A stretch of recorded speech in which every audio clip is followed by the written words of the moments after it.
alegría, como cada noche, de poder compartir este tiempo con usted. Una de las cosas en las que hemos avanzado y mucho en este último tiempo, no nosotros, sino toda la humanidad, es en los adelantos tecnológicos que nos permiten charlar con personas de otros continentes como si estuvieran a pocas cuadras de nuestra casa, de nuestro estudio. Y es el caso de esta noche, que vamos a estar charlando con alguien que ha estado con nosotros varias veces, José Pablo Sánchez de España. ¿Qué tal, José Pablo? Un gusto tenerte en el programa nuevamente. Encantado de poder compartir este tiempo contigo y con toda la audiencia. La verdad que, como dices, la tecnología nos permite viajar rápido de un lado al otro del continente y espero que podamos pasar un buen rato juntos. Sí, estás en Madrid en este momento, ¿no? ¿Cómo está Sí, el clima en pleno verano? Nosotros recién empezamos la primavera. Bueno, ustedes ya empezaron el otoño, ¿no? pues sí, es un otoño muy veraniego. De hecho, estamos teniendo temperaturas anormales para este tiempo del año, rozando los 30 grados en Madrid, así que prácticamente parece que el verano no se ha ido todavía. Y bueno, pues disfrutando del calor, porque sabemos que llegará el frío, llegará también el invierno y cuando llegue llegará con toda su fuerza. ¿Y cómo se prepara la ciudad y el país y el continente también frente a este invierno con la posibilidad de que haya escasez de gas y de petróleo? Hombre, llevamos ahora ya como un mes o dos en que los medios de comunicación están haciendo una campaña intensa para preparar a la población sobre la necesidad de ahorrar energía. Con lo cual, en cada noticiero están informando acerca del aumento del precio del gas, aumento del precio de la luz, cuánto puedes ahorrar si pones la temperatura de casa en vez de a 20 grados a 19, y toda una serie de informaciones que tienen el objetivo de concienciar a la sociedad de que afrontamos un invierno en el que muy probablemente habrá restricciones, es decir, que cuando lleguen las restricciones nadie se va a asustar porque de alguna forma ya nos están avisando de que nos encontramos en una situación de precariedad de energía, ¿no? Entonces yo creo que por un lado es esto lo que están haciendo y para mí que en cierto sentido la sociedad española está respondiendo con responsabilidad, ¿no? Y ya en el verano, por ejemplo, también en muchos centros públicos la temperatura la dejaron a 26 grados, que normalmente estaba a 22. Se notaba que no hacía tanto frío como en años anteriores, pero por otro lado me parece que hay una respuesta positiva por parte de la sociedad, dado que entendemos que vivimos un momento de crisis, sobre todo por la guerra de Ucrania. Ujú. ¿Y qué se comenta de la guerra en estos últimos días, José Pablo? El tema de la guerra ha evolucionado mucho desde lo que era el primer momento en el que hubo todo lo que fue la crisis de los refugiados y todas las iglesias de España respondieron de una manera maravillosa, es decir, que eh, prácticamente no hubo ninguna iglesia que no enviara ayuda o bien ayuda económica o ayuda en medicamentos o ayuda en ropa bueno, se enviaron contenedores, todo tipo de ayuda y una gran movilización de las iglesias desde España hasta más bien la frontera, ¿no?, de Ucrania. También se acogieron a multitud de refugiados que en esa primera fase pues estaban dispuestos a venir a España, sobre todo aquellos que ya tenían familiares en España, con lo cual ha habido una gran movilización social de acogida de miles de refugiados ucranianos. Rápidamente esto cambió porque como 3 meses después de que empezó el conflicto ya las personas que salían no querían irse, no querían alejarse, incluso algunos estaban volviendo a las zonas donde no había, digamos, un choque de las Fuerzas Armadas, con lo cual más bien la ayuda se está centrando sobre todo ahora en lo que es el envío a la propia Ucrania, enviando ayuda a las iglesias que están haciendo una labor también tremenda, iglesias evangélicas en Ucrania, y también a la frontera, sobre todo Rumanía y Polonia. Están recibiendo bastante ayuda y se está enviando bastante ayuda desde las iglesias de España a las iglesias evangélicas y a las ONG que están trabajando en esas zonas. Pero no es un tema como al principio, como hace 7, 8 meses, de que se habla todo el tiempo. Ya casi en los noticieros en la Argentina Sí. ni se menciona la guerra, ¿no? No, efectivamente, esto ha cambiado, sí que sale en cada noticiero. En cada noticiero hay al menos una noticia o dos noticias.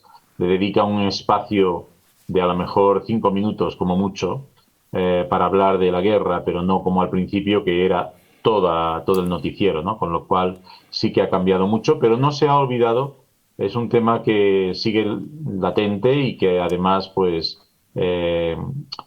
digamos que preocupa mucho a toda Europa. Mm. La amenaza de que esto se convierta en una guerra atómica asusta, los tiene pendientes o se descarta como una cosa imposible de que suceda. Bueno, eh, la verdad es que si yo miro a lo que pasa en la calle cada día, parece que la gente es indiferente, porque yo no veo ningún cambio en cuanto a las conductas, ¿no? de las personas. Creo que es una amenaza real, pero a la vez no parece que nadie esté quedándose en casa por si acaso hay un ataque nuclear, ¿no? Por lo cual sí que es un tema que preocupa, pero a la vez no hasta el punto de cambiar los estilos de vida. Las playas se siguen llenando de gente y los bares también. Con lo cual, aunque puede ser que a lo mejor estén yendo pensando, bueno, comamos y bebamos que mañana moriremos, ¿no? Es decir, quién sabe. Sí, no es algo que se note como algo posible en el corto plazo, gracias a Dios. Ahora, Bueno, esperemos. La verdad es que la situación es muy preocupante porque sí, lo que a todo el mundo le preocupa es Putin y su círculo cercano, ¿no? Y cómo ellos pueden manejar la situación. Y conocemos tú y yo la locura del ser humano, la maldad del ser humano, y sí que creo que es un tiempo para buscar a Dios y también anunciar un mensaje de esperanza, porque sí. la amenaza es real. Es cierto que esta guerra fue muy diferente a cualquier otra por la presencia ya común, universal, ¿cómo decirlo?, en la mano de cada uno de los medios de comunicación y las redes sociales. Vos que sos un especialista en el tema de comunicaciones, ¿cómo haces, qué observación haces acerca del hecho de que prácticamente veíamos en directo la guerra? Como algo positivo, influenció en el avance de la contienda. Algunos mencionan que, por ejemplo, el presidente de Ucrania ganó la guerra de las comunicaciones. ¿Qué mirada le das?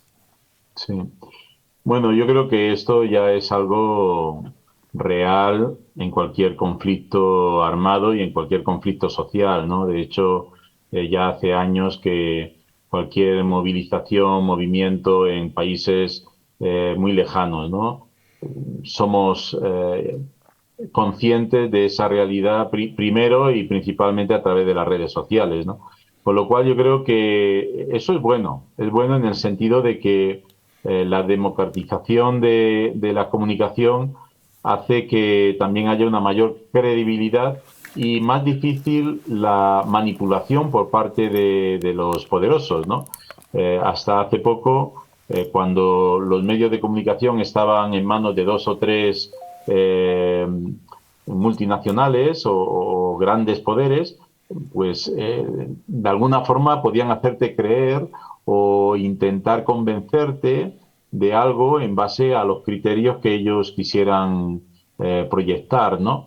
Hoy en día eso es mucho más difícil porque ya la información no está en manos de dos, tres, cuatro, cinco poderosos, sino que se ha democratizado y cualquier persona con un teléfono móvil puede contar lo que está viviendo y está Sí, sintiendo. Yo, sí. yo creo que eso fue lo que hizo que en España y en Europa hubiera una sensibilización tan rápida de acogida de los inmigrantes. Date cuenta que Europa viene cerrando sus fronteras en los últimos 30 años prácticamente, y para cualquier persona que quería entrar y quiere entrar en Europa desde el este de Europa, incluso desde Ucrania o de cualquier otra parte del mundo, era muy difícil y sigue siendo difícil. Y sin embargo, en un solo mes se acogieron millones de refugiados ucranianos a los cuales se le dieron papeles y se les dio la posibilidad de vivir de una manera legal en Europa. Eso fue posible gracias a una concienciación, digamos, rápida, veloz, que me parece que tiene su fundamento precisamente Ujú. en toda la comunicación de las redes sociales, que hizo que esto se viera como algo mucho más cercano, ya no solamente como una guerra lejana o una guerra de tres o dos poderosos, sino más bien una necesidad humana, ¿no? Ahí se veía claramente a la gente corriendo, a la gente llorando, a la gente sufriendo, ¿no? Y eso tiene una credibilidad que de los medios, los grandes medios nunca van a tener. Sí, claro, y la posibilidad no solamente de verlo, sino la posibilidad de los que estaban en el lugar de hacer sus propias grabaciones, convertirse ellos en corresponsales de guerra, ¿no? Eso es lo que le dio un cambio notable a esta guerra. Sí, Ahora, así es. estamos en Latinoamérica, José Pablo, eh, en los inicios, todavía no hemos llegado a un fuerte enfrentamiento, en los inicios de una confrontación entre un colectivo, así se le da, LGTB, que quiere imponer su agenda, su vocabulario, no solamente vivir ellos el estilo de vida que han elegido, sino imponerlo a los demás. Y hoy me llegó una carta de que la Organización de Estados Americanos, en una conferencia que tuvo en Lima, votaron, no todos los países, algunos países como Guatemala, Perú, Brasil, Paraguay se opusieron firmemente. Tampoco quiero decir que esta resolución de la Organización de los Estados Americanos, conocida como OEA, se tenga que aprobar o vivir o aceptar sin discusión en los países, pero sí vienen con una intención de llevarse por adelante todo lo que nosotros entendemos como familia, lo que entendemos como sexos, como eh, eh, iglesia, y claro, y van avanzando paso a paso y lo vemos y no sabemos bien qué hacer. Y mi deseo en esta noche con vos, José Pablo, ustedes los que viven en España siempre nos llevan una cierta delantera en las cosas positivas, pero también en algunas cosas negativas, en algunas realidades como esta. Eh, Así que te quiero preguntar cómo fue esa evolución y qué consejos ahora como un pastor de España nos das a los pastores de Latinoamérica. Bueno, la verdad es que en España ya llevamos bastantes años desde que se aprobó la ley de matrimonio homosexual y lo que es todo la influencia de esta ideología de género y lo que es eh, todo lo que tiene que ver con el movimiento LGTBI, pues está cada vez infiltrándose más dentro de lo que es la vida social, ¿no? En España. En cuanto, por ejemplo, al matrimonio homosexual, la reacción que provocó dentro de las iglesias evangélicas fue que la propia Federación de Entidades Religiosas Evangélicas de España, la FEREDE, que aglutina al 90% de las iglesias evangélicas de España, tomara una decisión en cuanto una posición frente a esa posibilidad, ¿no? Mm. Y en España, para que un matrimonio por el rito protestante evangélico se pueda ejecutar, la federación necesita expedir un certificado diciendo que el ministro de culto que va a celebrar esa boda es alguien autorizado por la federación. Sin ese documento, el registro civil no puede emitir el certificado de matrimonio ni puede dar el libro de familia, con lo cual eso hace que el pastor evangélico tenga la posibilidad de celebrar bodas con carácter civil. Pero ahí la FEREDE, la Federación Evangélica, es la que te da ese reconocimiento de ministro de culto con capacidad de celebrar esa boda. Bien, lo que se acordó después de la aprobación del matrimonio gay en España es que la Federación no iba a dar esta documentación cuando la boda que se iba a celebrar, el matrimonio que se iba a realizar, era entre personas del mismo sexo.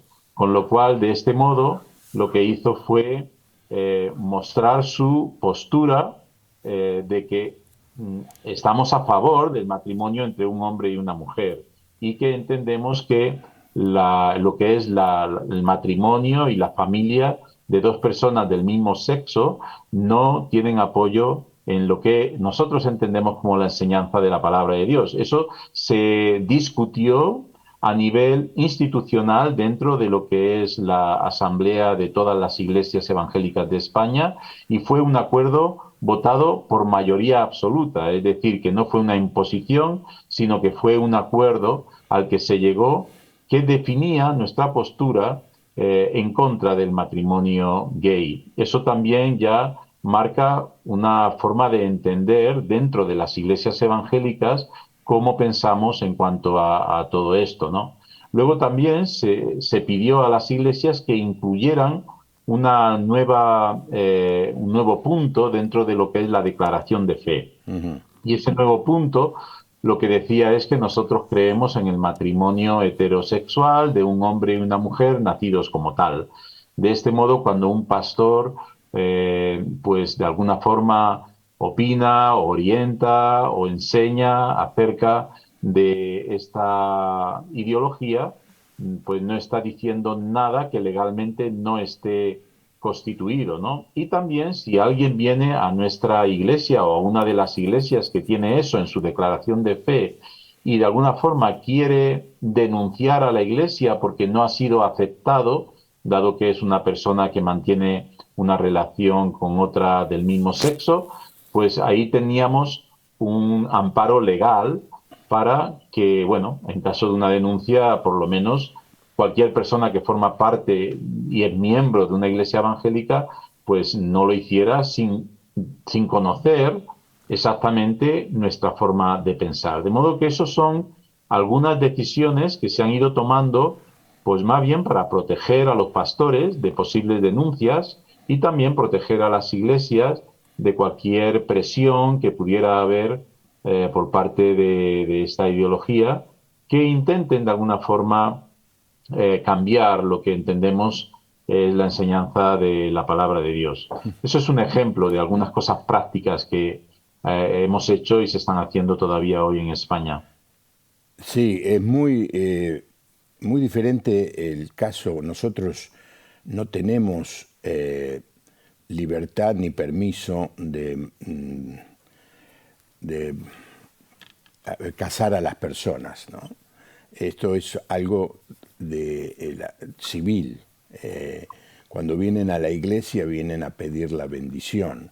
En general en los países de Latinoamérica. Puede ser que algún país los clérigos de las distintas religiones tengan la habilitación de casar a las personas. Por ejemplo, en Estados Unidos es así. El que casa es el pastor, cualquiera sea la religión, el rabino, el sacerdote católico, quien quiera que sea. Nosotros aquí no, así que ese punto no lo tenemos. Pero me interesó mucho el segundo punto, y es el de incluir en los credos, en las declaraciones de fe de las iglesias ese punto, porque eso hace que cualquier persona que venga a la iglesia normalmente tenga que aceptar la declaración de fe de la propia iglesia. Y entonces, si dice eso acerca del matrimonio, significa que la persona aceptó eso y entonces no puede venir a denunciar de que la iglesia lo está discriminando o no le permite casarse con otra persona del mismo sexo. Háblanos un Claro. poco de esas declaraciones de fe. Sí, bueno, simplemente más o menos las declaraciones de fe de todas las iglesias evangélicas son similares, ¿no? Es el credo apostólico donde hablamos acerca de que creemos en la Trinidad, de que creemos en la Biblia como la palabra de Dios, que creemos en Jesucristo como el Hijo de Dios que murió en la cruz, que resucitó, que creemos en el Espíritu Santo como la tercera persona de la Trinidad, que es el que nos da los dones del Espíritu, creemos en la resurrección de los muertos, creemos en el retorno de Jesús y que volverá para llevarnos y culminar su reino. De modo que prácticamente eso han sido siempre las Sí, declaraciones de fe que yo creo que todos lo tenemos claro, ¿no? sí, La importancia de incluir este tipo de afirmaciones pues tiene que ver con estos cambios sociales, ¿no? En el momento en que la sociedad está evolucionando en otra forma de ver al ser humano, ¿no? Es decir, hoy en día, pues dentro de lo que es esta ideología, el género no está definido por el sexo, sino que realmente está bueno, es una elección, ¿no? Una construcción cultural, es lo que ellos dicen, ¿no? sí, Para nosotros lo que encontramos en la palabra de Dios es que Dios creó al hombre y a la mujer y los identificó como hombre y mujer en base a lo que es su sexualidad, es decir, que la sexualidad y la identidad del ser humano dentro de lo que es la enseñanza de la palabra de Dios están unidas, ¿no? El sí, propio Señor Jesucristo, cuando habla acerca del matrimonio, se refiere al pasaje de Génesis de la creación y Jesucristo también afirmó que ese pasaje de la creación de un hombre y una mujer que se unen en matrimonio es el modelo que Dios ha elegido para el ser humano, ¿no? Por lo cual, para nosotros que somos cristianos, nosotros por otro lado, no tenemos que obligar a aquellos que no son cristianos a actuar y comportarse como cristianos, por pero supuesto. desde luego para nosotros como cristianos, ese es el modelo de familia y esa es la enseñanza que debemos y queremos en libertad también ejercer, ¿no? Yo creo que aquí tiene que haber también tolerancia, ¿no? Y apertura y entender que, bueno, hay personas que no son cristianas y quieren hacer de su vida, pues, lo que les apetezca, ¿no? Nosotros siempre podemos enseñar lo que entendemos que son los mejores valores para el bien común, y eso siempre lo haremos en base a nuestra cosmovisión. Pero por otro lado, nunca podemos obligar a alguien que no es cristiano que viva de acuerdo a nuestros valores. Sería malo que lo hiciéramos. De hecho, en España la Iglesia Católica lo hizo por mucho tiempo y el resultado no ha sido bueno, ¿no? Ujú. La persona que es cristiana tiene que elegir vivir de acuerdo a los valores del Evangelio y hacerlo de forma libre, ¿no? Con lo cual nosotros, en ese sentido, queremos tener muy claro cuál es nuestra visión de la sexualidad, del género, de la masculinidad, de la feminidad, del matrimonio. Todo eso está muy claramente enseñado en la palabra de Dios y vivir de acuerdo a esos criterios. Así debe ser. Eh, una de las cosas que a veces encontramos es que dentro del mundo evangélico o del mundo religioso hay personas que atacan, denostan, ofenden, son muy agresivas con aquellos que han tomado la decisión de vivir un estilo de vida que nosotros no compartimos, pero que tienen toda la libertad de vivir como ellos desean. Los debemos respetar esa decisión. Y por otro lado, como cristianos, debemos amarlos, porque por ellos Jesucristo murió y tenemos que mostrarles amor, aunque no compartamos el estilo de vida que han elegido. Esto tiene que quedar muy claro. Ujú. ¿Y sabe por qué lo digo, José Pablo? Porque cuando fue la discusión sobre el aborto, se identificó a los grupos, el grupo en contra del aborto era la bandera celeste y el grupo a favor del aborto era la bandera, el color verde se usó. Y yo descubrí a muchos celestes, llamémosles así, agrediendo, insultando, ofendiendo a los que tenían la idea pro del aborto. Y eso no está bien, no son nuestros enemigos, son las personas por las que Cristo murió, a las que debemos amar y tratar de ganar, independientemente que si nos sentamos tenemos que defender nuestra posición, tenemos que dar razón de nuestra fe con toda la pasión y autoridad que tengamos, pero nunca poniendo a la otra persona en la posición de enemigo que hay que destruir. Esto tiene que quedar claro, porque si no defendemos bíblicamente nuestra posición, terminamos deteriorando nuestra posición, porque la estamos defendiendo con herramientas, con armas que no son las que el Señor nos dio, que están ahí bien explicadas en Romanos capítulo 12, ¿no? Nunca vencer al mal con el mal, sino que dice el texto que debemos vencer al mal con el bien. ¿Ha habido, José Pablo, intentos de personas que querían ser casadas en una iglesia que no permitía este estilo de casamiento? Bueno, que yo conozca dentro de lo que es el ámbito de la Federación Evangélica, no, porque la FEDERE se adelantó y ya puso muy claro que esto no iba a ser posible, con lo cual yo creo que eso lo frenó.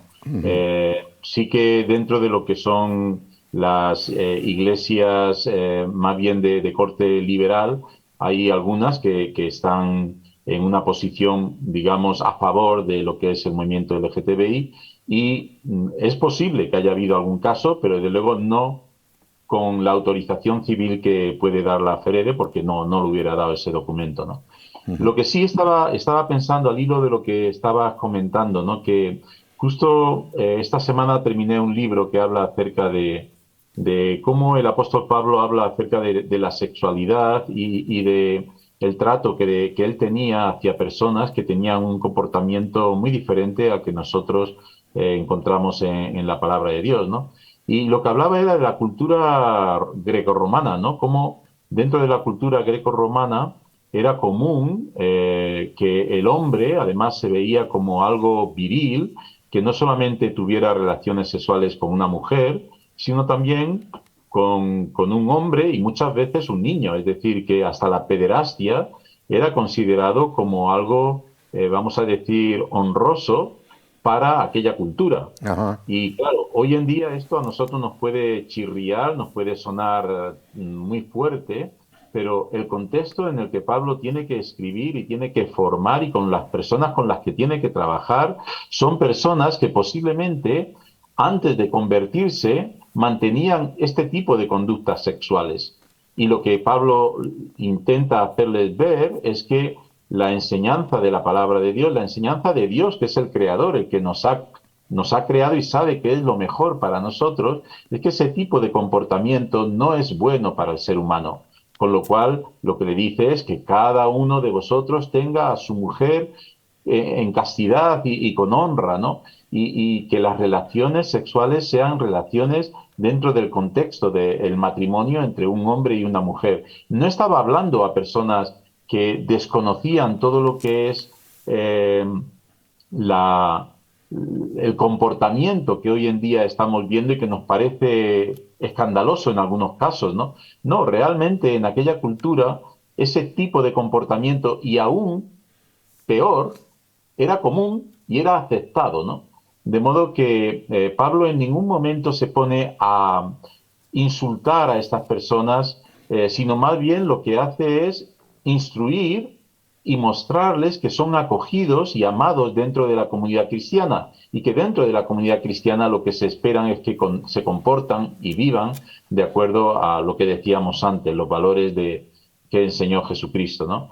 De modo que sí que es importante que seamos compasivos, amorosos con todas las personas y que no hagamos de la sexualidad como si fuera un pecado mortal, ¿no? A veces se supone que los evangélicos no tenemos la diferencia entre pecado venial y pecado mortal, No. pero a la hora de la verdad yo creo que muchas veces sí que hemos hecho esa diferenciación, ¿no? Y creo que nos equivocamos cuando lo hacemos así.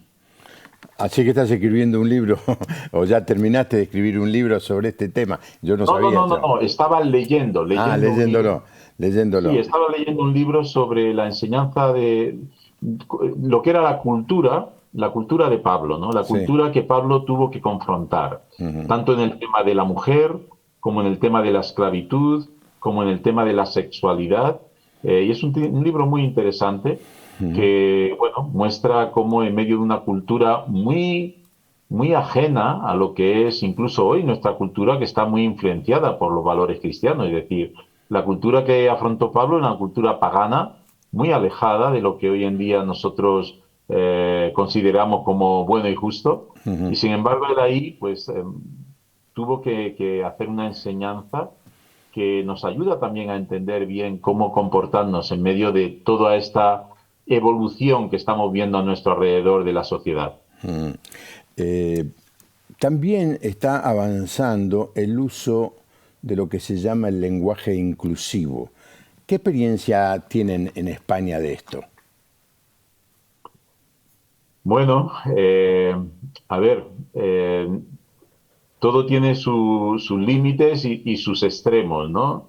Evidentemente, dentro de lo que es la sociedad española hay personas que están hablando de, por ejemplo, vosotras, vosotros y vosotres, y utilizan ese tres como si fuera una tercer tipo de persona, ¿no? Esto dentro de la propia sociedad civil ha tenido su contestación y creo que hasta la propia Real Academia de la Lengua se ha manifestado de que ese planteamiento no es correcto.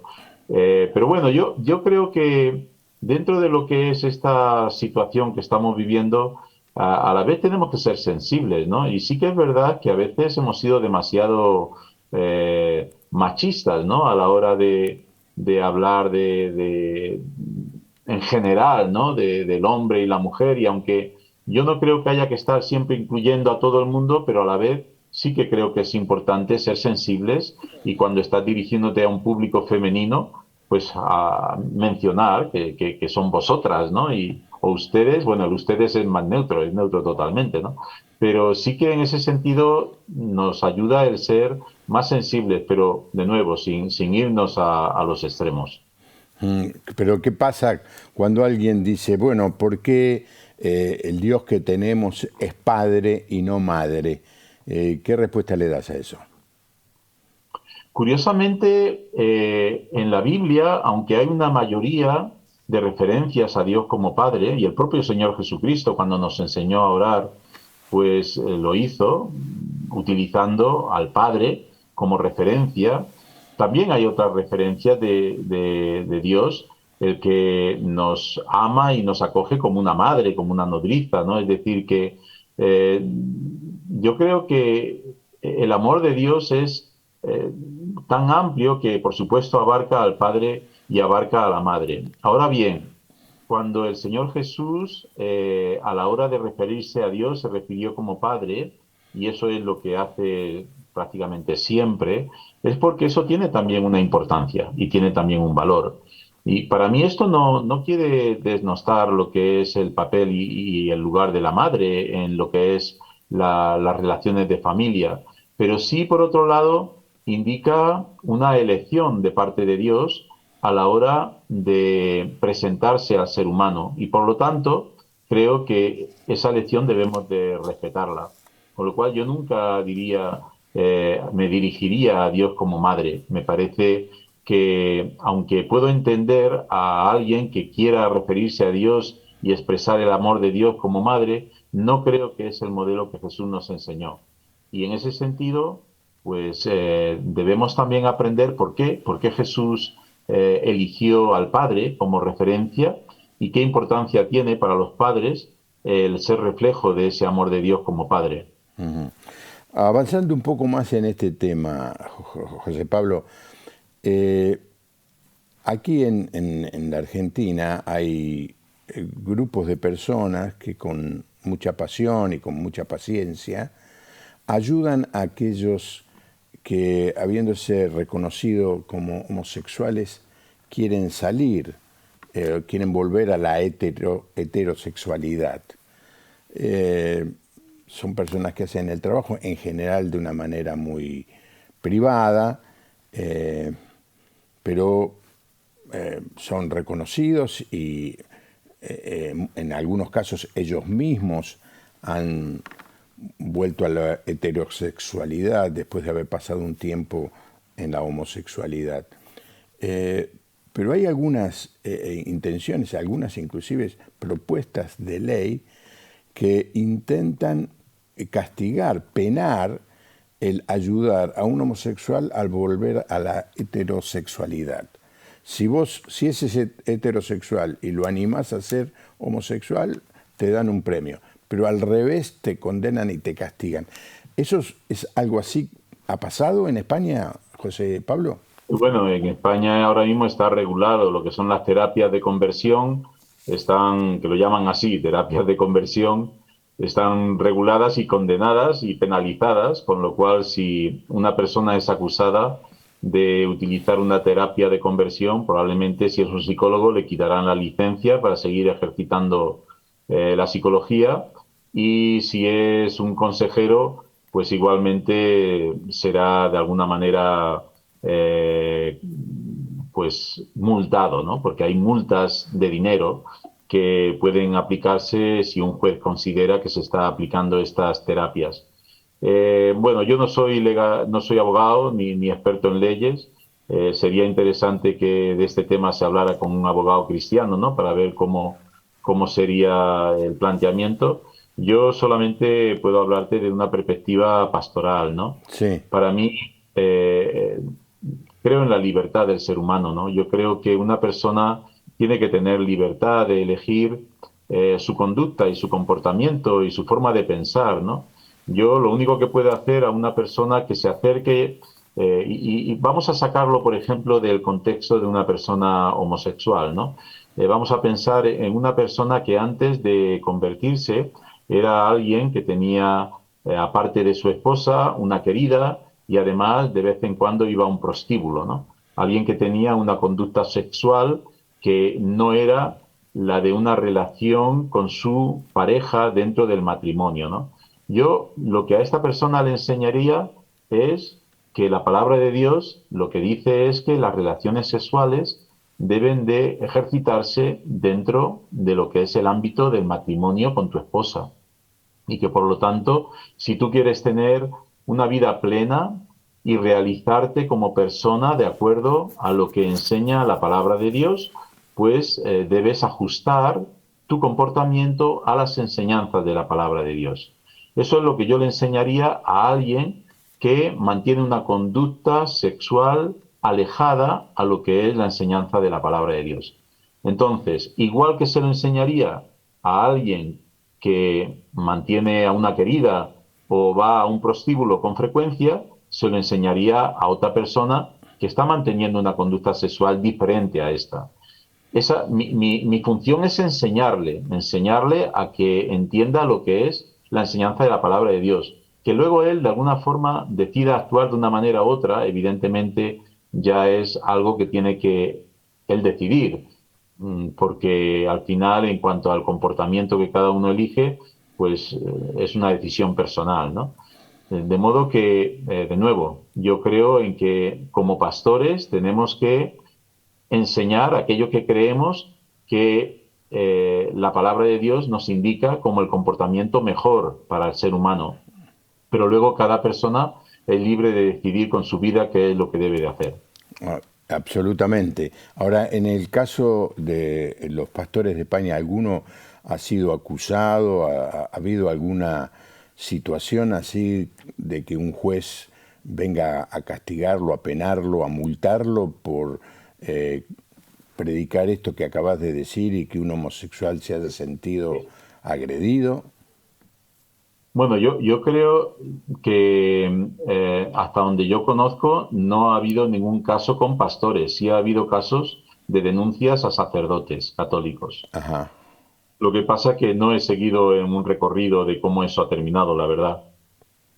Creo que la posibilidad de una acusación de este tipo la tenemos todos. La posibilidad de que alguien, después de que tú le hayas aconsejado, venga y te denuncie, está ahí y cada vez estará más encima de la mesa viendo cómo va nuestra sociedad, ¿no?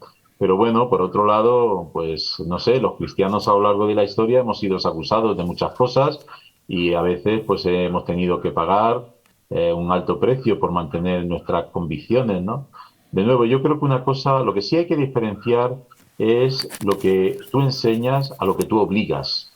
Es decir, yo no puedo obligar a nadie a que actúe de una determinada manera, ¿no? Creo que eso debe quedar muy claro. Ahora sí debo de enseñar lo que entiendo que son mis convicciones y lo que comprendo que es la enseñanza de la palabra de Dios. Pero ahí probablemente hay una línea fina, pero una línea fina que debemos de nosotros marcar bien cuando alguien viene a pedir consejo, ¿no? Y decir, mira, yo no voy a obligarte a ti a que hagas nada, ¿no? Pero sí enseñarte lo que entiendo es la palabra de Dios, la Biblia, ¿no? Para eso estamos aquí, ¿no? Para explicar lo que entendemos es la enseñanza de la palabra de Dios. Ahora, qué pasaría si viene un matrimonio eh, eh, homosexual o de personas del mismo sexo y quisiera ser miembro de una congregación? Y le dicen, bueno, mira, te damos el credo, donde está esa frase que vos mencionás sobre el matrimonio heterosexual, y ellos dicen, bueno, está bien, nosotros también queremos esto, pero vivimos como queremos nosotros. Y firme y quiere ser miembro de la iglesia, y la iglesia le dice, mira, no, no te podemos aceptar. ¿Qué podría pasar allí en España? Bueno, la verdad es que me estás poniendo en un brete, ¿no? Con estas preguntas que son complejas, ¿no? Y que además no tienen una respuesta rápida, sencilla y, bueno, que siempre son complicadas, ¿no? De hecho, no me extrañaría que hubiera algunos pastores, ¿no? Que rápidamente excomulgaran a cualquier persona que formara parte de la iglesia o que quisiera formar parte de la iglesia y de alguna forma cerrar la puerta. Yo como lo entiendo es que la puerta de la iglesia debe estar abierta siempre para todo el mundo. Si viene a la iglesia alguien que quiere participar dentro de nuestros cultos y adorar a Dios y alabar a Dios y escuchar a Dios, y viene, como tú has dicho, con una relación homosexual, la puerta no se le puede cerrar. Ellos deben de estar libremente aceptados, que puedan escuchar y puedan eh, pues expresar y conocer y buscar a Dios en medio de nuestra iglesia. Yo eso lo veo en el Señor Jesucristo, ¿no? A él se acercaron prostitutas y él no les cerró la puerta. Se acercaron también publicanos, gente avara, gente, incluso hasta traidores, ¿no? Jesús Judas estuvo con él y él a todo el mundo lo acogió y a todo el mundo lo recibió. Pero a la vez también el Señor Jesucristo dijo, ¿no? Que si alguno quiere venir en pos de mí, niéguese a sí mismo, tome mi cruz cada día y sígame. Con lo cual, el seguimiento de Jesús implica una renuncia a muchas de aquellas cosas que a lo mejor nos apetecen a nivel personal, pero que la palabra de Dios expresa que son pecados, ¿no? Y eso quiere decir que, bueno, en la medida en que uno se acerca y quiere vivir una intimidad con Dios, debe de abandonar el pecado. Pero de nuevo, esto es una decisión personal, esto es algo que yo no puedo obligar a nadie. Y tampoco la iglesia debe estar cerrada para nadie. Hacemos demasiado énfasis a veces en este tipo de situaciones donde ¿qué hacemos con una persona gay que quiere venir a la iglesia? Y digo, ¿y qué llevamos haciendo siglos con aquellos que son mentirosos, con aquellos que son avaros, con aquellos que son hasta asesinos, que han venido a nuestras iglesias? ¿Qué hemos hecho? Pues aceptarles, porque no podemos hacer otra cosa, porque fue lo que hizo Jesús con aquellos que se acercaron a él. Otra cosa es cuando esta persona quiere bautizarse, por ejemplo, ¿no? Evidentemente, para bautizar a alguien tiene que haber unas señales de que es una persona que ha abandonado el pecado, ya sea la lujuria, ya sea la avaricia, ya sea el egoísmo, ya sea una conducta sexual que no está de acuerdo con la palabra de Dios.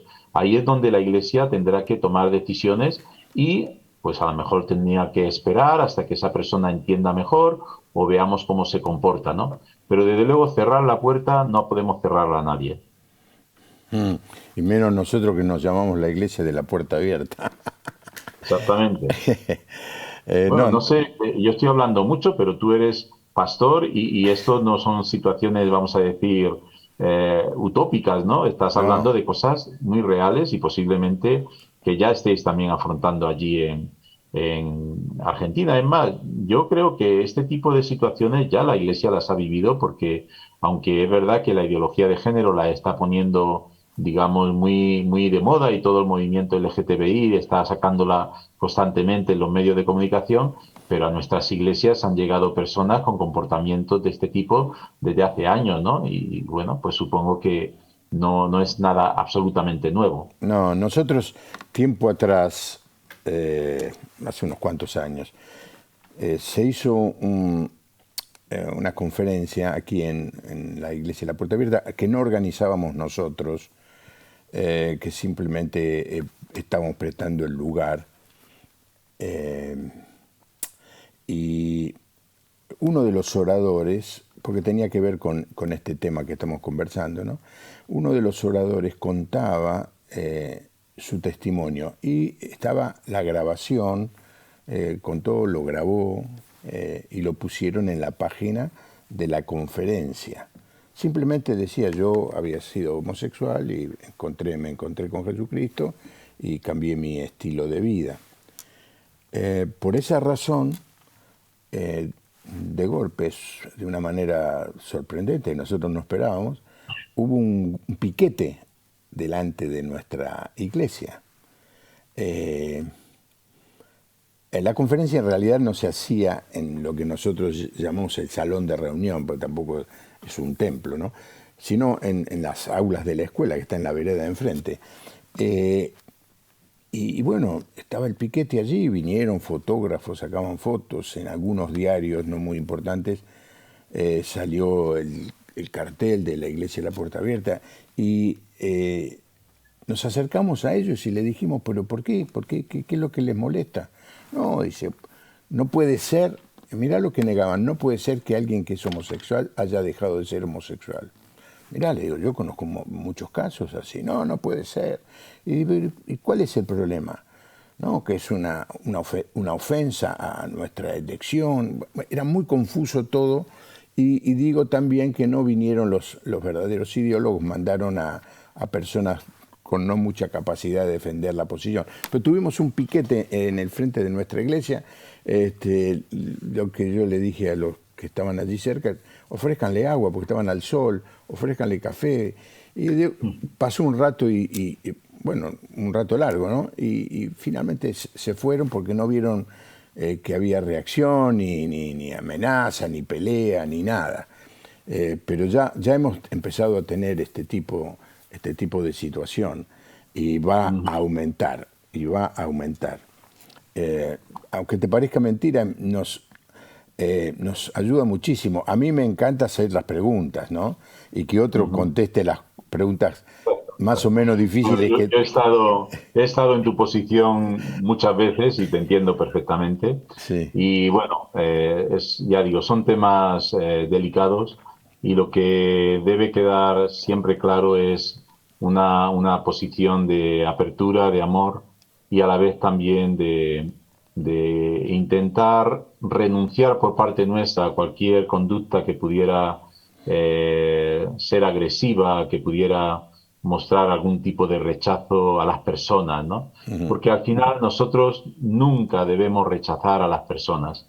En todo caso, tenemos nuestras ideas sobre ciertos comportamientos, pero las personas siempre deben ser aceptadas. En algún momento mencionaste que la Federe se expidió. Primero, explica bien qué es la Federe Y segundo, si es posible que un pastor en la Argentina pueda acceder a esos documentos, o quizá conferencias o papeles de trabajo. Bueno, yo creo que están todos publicados en la página web de ferede.es. No, sí, creo que es ferede.es. Es ferede.es. Ahí es la Federación de Entidades Religiosas Evangélicas de España. Si lo pone en Google, irá a la página web y creo que ha habido varios foros sobre temas, sobre todo lo que es la ideología de género y demás, y creo que están publicados ahí los documentos. En caso de que no estuvieran ahí publicados, pues simplemente mandar una carta, un correo electrónico a la FEREDE pidiendo lo que fueron las conclusiones o los acuerdos tal y como están, digamos, redactados para tener una mayor claridad, porque en este tipo de cosas conviene que las palabras sean las que son. Y ellos seguro lo van a enviar, de modo que cualquiera que quiera acercarse a la página web o bien escribir un correo electrónico, estoy seguro que la atenderán, sea de donde sea que lo soliciten. ¿Vos tenés alguna función en la federación? Yo soy el consejero de medios de comunicación. Bueno, consejero de la dentro de lo que es la FEREDE tenemos el área de comunicación, donde están todos los comunicados de FEREDE, y luego está el área de producción audiovisual.